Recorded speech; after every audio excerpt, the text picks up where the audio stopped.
I've seen your work, man. The bridge you ripped apart trying to stop a car chase. Beautiful.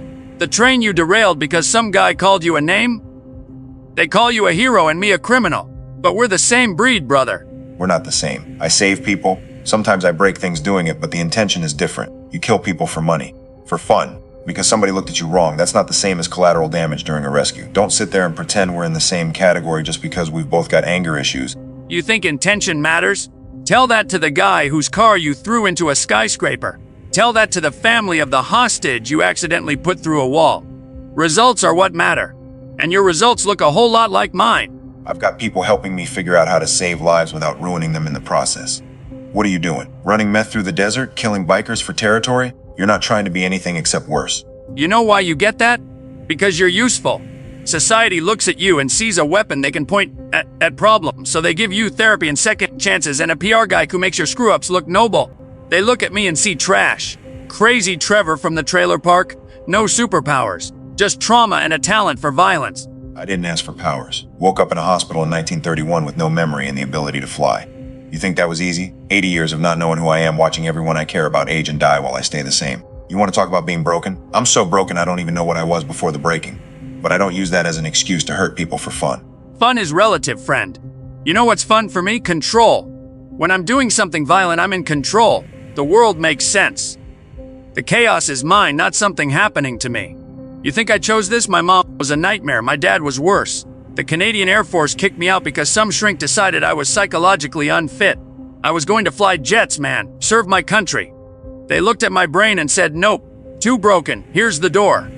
What was I supposed to do with all that training after they threw me away? When I first showed up in LA, I tried to help. Stop robberies, save people from fires, and all I got was lawsuits. People screaming about property damage, news anchors calling me a menace. Nobody taught me how to be a hero. There's no manual. I figured it out through decades of screwing up. The system doesn't help people like us. It just waits for us to give it a reason to put us down. Now you're getting it.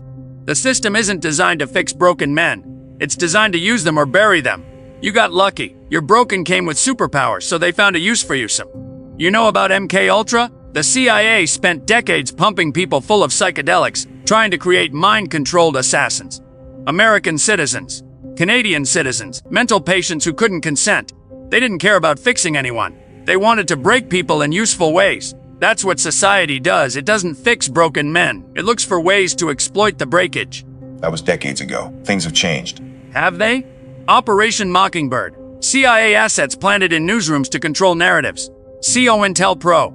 FBI infiltrating civil rights groups, anti-war groups, anyone who threatened the status quo. They drove people to suicide, destroyed families, killed Fred Hampton in his bed.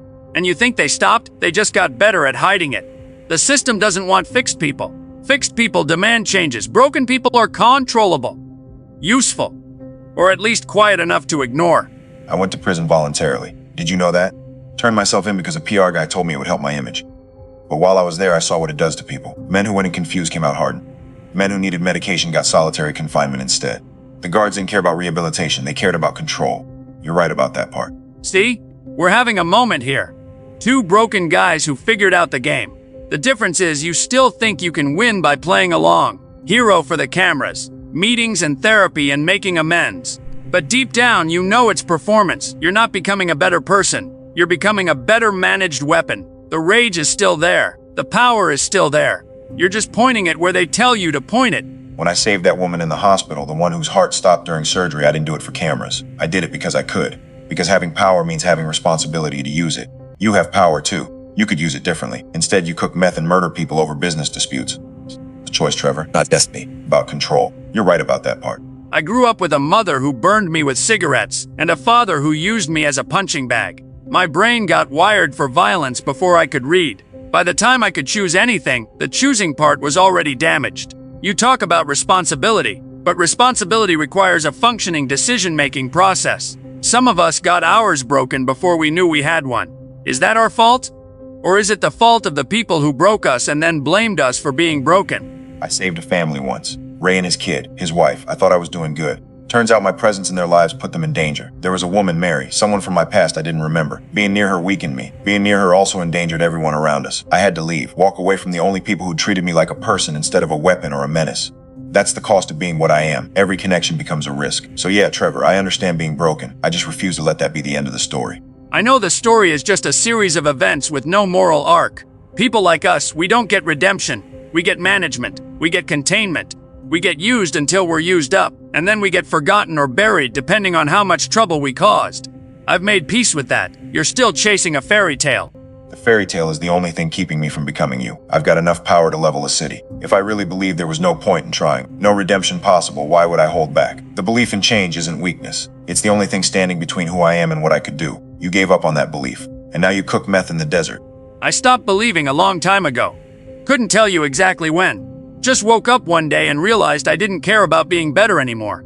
Just wanted to survive, make money, feel something other than numb. The violence helps with that.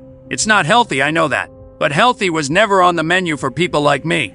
Healthy is for people who got help before the damage set in. The rest of us just improvise. And my improvisation involves a lot of explosions. Can't say I'm proud of it. But I can't say I'm ashamed either. Shame requires believing you could have been different. And I'm not sure I ever could have been. That's the question, isn't it? Not whether society can fix broken men, but whether some of us were broken before society even got a chance to try.